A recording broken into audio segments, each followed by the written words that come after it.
আসসালামু আলাইকুম এভরিওয়ান। আজকে আপনাদেরকে দেখাবো যে আসলে মাকড়সার নিপুণ হাতে যে শৈল্পিক কারুকাজ কত সুন্দর হয় সেটাই আজকে দেখাবো। কারণ এই যে আমার পিছনে দেখেন, এই যে এখানে মাকড়সা খুবই সুন্দরভাবে তার কারুকাজগুলি করছে। তো চলো আপনাদের দেখাই কিভাবে সে তার নিপুণ হাতে শৈল্পিক কারুকাজটা করছে। এখানে মূলত আমার এই যে মরিচ গাছ লাগাইছিলাম আমি এখানে। তারপর হচ্ছে উপরে আমি এই যে করলা গাছের জন্য নেট দিয়ে রাখছি। এই যে অলরেডি আমার কিন্তু করলা ধরেও আছে, আমি দেখাচ্ছি আপনাকে একটু জুম করে। এই যে দেখেন, এগুলো হচ্ছে করলা। তো এই করলা ধরে আছে। তো এইখানে আমি মুরগির হাত থেকে বা বিভিন্ন ছাগলের হাত থেকে এগুলোকে রক্ষা করার জন্য আমি এই বেড়াটা দিছিলাম, এই নেটটা দিছি।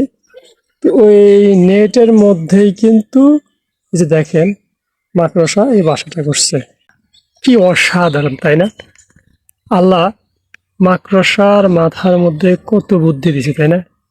কি অসাধারণ শৈল্পিক কারুকাজ মাকড়সার, দেখেন কি সুন্দরভাবে। এবং ওরা যে বাসাগুলি, এই যে জালগুলি বনে, মাকড়সার যে জাল, দেখেন কি অসাধারণ জাল।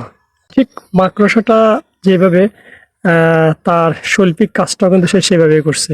এই যে সাদা যে দাগগুলো, একদম মাকড়সাটা চারটা পা চারদিকে ঠিক সেম ভাবে এই সাদা যে দাগগুলো দেখছেন, এগুলি কিন্তু সে নিজে নিজে বুনছে।